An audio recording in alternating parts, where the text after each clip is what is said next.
राजस्थान से डॉक्टर रवि यादव जी। रवि यादव जी, करणी सेना और ये पूरा का पूरा मुद्दा कहीं न कहीं से राजस्थान से भी जुड़ता है।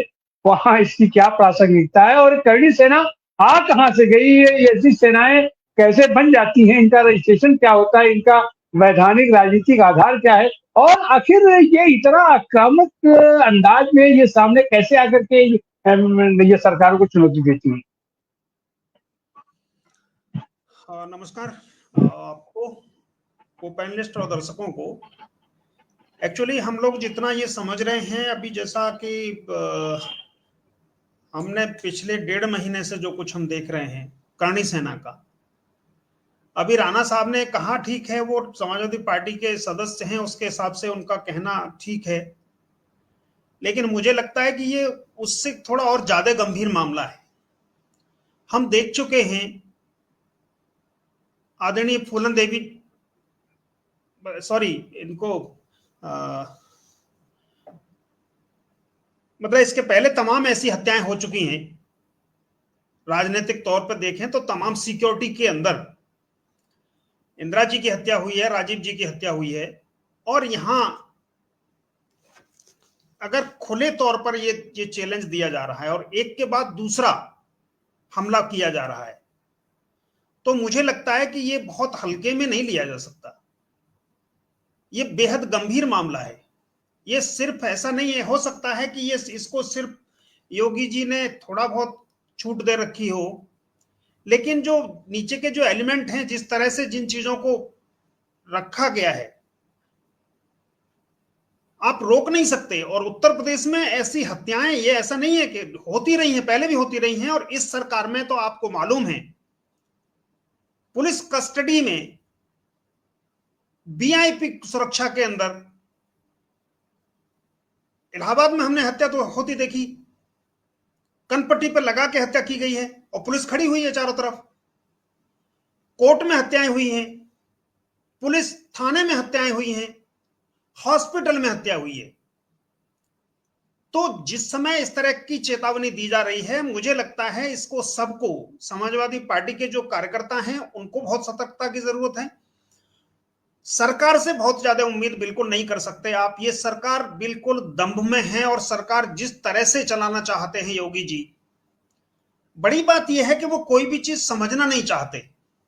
उन्होंने जो बोल दिया मुंह से, बस वही सही है, और उसी को चाहते हैं कि हर आदमी उसी को सच मान ले। कानून व्यवस्था की स्थिति इतनी खराब उत्तर प्रदेश में है, कभी इस तरह की स्थिति नहीं थी। यह अलग बात है कि मीडिया का साथ होने की वजह से उनको, और मैं समझता हूं कि सबसे बड़ा जो नैरेटिव था, चाहे जिस कारण से वोट दिया हो योगी जी को, लेकिन जो तमाम लोगों ने वोट देने वाले थे उनमें से आधे से अधिक लोग वोट चाहे दूसरे कारण से दे रहे थे, लेकिन वो उनके लिए एक बहाना था कि अभी कानून व्यवस्था उत्तर प्रदेश में अच्छी हो गई। पहले कानून व्यवस्था अच्छी नहीं थी, इसीलिए हम योगी जी को पसंद करते हैं। चाहे वो जाति की वजह से पसंद कर रहे थे, धर्म की वजह से पसंद कर रहे थे, क्षेत्र की वजह से पसंद कर रहे थे, कारण जो भी था, लेकिन वो एक बहाना था और मीडिया के द्वारा जिस तरह का बनाया गया। लेकिन कानून व्यवस्था के नाम पर उत्तर प्रदेश पूरी तरह तबाह हो चुका है इस समय। रामजीलाल सुमन जी जहां जा रहे थे, वहां 5 घटनाएं इस तरह की हुई हैं, और जिस दिन सुमन साहब पर हमला हुआ है, उसी दिन अलीगढ़ में एक और दलित को नंगा करके पीटा गया है। वीडियो वायरल है हर जगह। किस बात के लिए? जय भीम कहने के लिए। तो आप समझ सकते हैं कि कितनी गंभीर स्थिति है। पार्टी को, मुझे लगता है, कुछ और कदम उठाने चाहिए, समाजवादी पार्टी को भी, क्योंकि सरकार से बहुत ज्यादा उम्मीद आप नहीं रख सकते। और इसको बहुत ऐसे मत लीजिए कि उन्होंने सिर्फ धमकी दे दी है। उन्होंने अपनी धमकी को अमल में लाए हैं, एक नहीं दूसरी तीसरी बार लेके आ रहे हैं अभी। और फिर से वो लोकेंद्र राणा है कोई, वो अखिलेश यादव और इन दोनों को चैलेंज कर रहा है कि देख लेंगे जो कुछ हुआ है, बोले इससे ज्यादा कुछ हो सकता था, कुछ अच्छी खबर सुनने को मिली होती। यानी वो हत्या होने को अच्छी खबर कहना चाहता है। जहां तक सवाल इनके उनके क्षत्रिय और ये सब होने का है, मैं नहीं समझता कोई क्षत्रिय इस तरह का काम कर सकता है। क्षत्रियों के काम नहीं होते हैं ये। क्षत्रिय संरक्षण करने का काम करते हैं दूसरों को। ये क्षत्रिय नहीं हो सकते, ये कुछ भी हो सकते हैं, लेकिन ये क्षत्रिय नहीं हो सकते। लेकिन क्योंकि उत्तर प्रदेश का पूरा शासन प्रशासन नीचे तक का जितना भी सिस्टम है वो पूरी तरह से, अगर आपको उनको लगता है किसी भी दरोगा को, सिपाही को, एसपी को कि ये मुख्यमंत्री जी के सजातीय हैं, तो फिर वो कानून व्यवस्था के ऊपर हैं। वो पूरी तरीके से उन पर हाथ डालने की हिम्मत नहीं है उनकी। तो कानून जैसी कोई चीज उत्तर प्रदेश में नहीं है। आम आदमी के लिए अलग कानून है, इनके लिए बिल्कुल स्पेशल छूट है।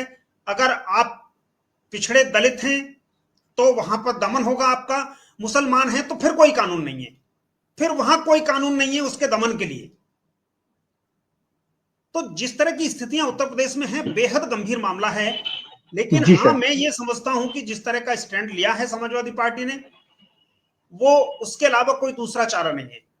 आप हजारों सालों से जिन लोगों का दमन करते चले आए हैं, आप कह रहे हैं कि माफी मांगो, नाक रगड़े। 5,000 साल से माफी मंगवा रहे हो आप इन लोगों से, उतने से आपकी जीत नहीं हुई। एक रामजीलाल सुमन से फिर माफी मंगवाना चाहते हैं। अगर वास्तव में अपमान हुआ है, पहली बात तो यह है कि उन्होंने जो कुछ कोट किया उसको राज्यसभा की कार्यवाही से निकाल दिया गया, बात खत्म हो गई। लेकिन दूसरी बात कहना चाहता हूं मैं, इस देश में सिर्फ क्षत्रिय ही नहीं, इस देश का एक एक आदमी, हिंदू ही नहीं मुसलमान भी बेहद आदर से देखते हैं राम को। राम का अपमान करने वाले आपके इसी मंत्रिमंडल में बने हुए हैं उत्तर प्रदेश में। जो इतनी अभद्र टिप्पणी राम पर की, वो आदमी मंत्रिमंडल में है योगी जी के। कोई प्रदर्शन क्यों नहीं हुआ? अभी मुश्किल से 3 महीने पहले बुलंदशहर के रमेश शर्मा जो विधायक हैं भारतीय जनता पार्टी के, उन्होंने सिर्फ राणा नहीं, पूरे राजपूत समाज पर जितनी अभद्र टिप्पणियां की, और खूब वीडियो वायरल है, सबको पता है। वहां कोई बुलडोजर नहीं गया, वहां कोई काणी सेना नहीं गई। तो क्यों नहीं गई? श्याम बेनेगल ने पूरा सीरियल बनाया है जिसमें यह दिखाया गया है, जो जो जो कुछ कहा इन्होंने रामविलास सुमन ने, वो चीज उस सीरियल में भी दिखाई गई है। भारतीय खोज से लिया गया है। वो जवाहरलाल नेहरू के खिलाफ प्रदर्शन करना चाहिए, या भारतीय खोज पर प्रदर्शन करना चाहिए, या श्याम बेनेगल के पर प्रदर्शन करना चाहिए। लेकिन क्योंकि ये सब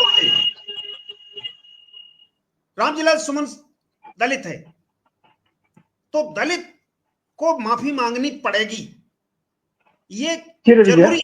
उनको ये बर्दाश्त नहीं है किसी हालत में कि हमारे पास फिर आते हैं, हमारे पास फिर आते हैं। चला रहा है वो जो व्यवस्था है सिर्फ उसी का है और कुछ नहीं है। मैं समझता हूं बात इतनी गंभीर नहीं है कि कोई अपमान और सम्मान हो गया है। बात सिर्फ ये है कि दलित सवाल कैसे कर सकता है। जी जी।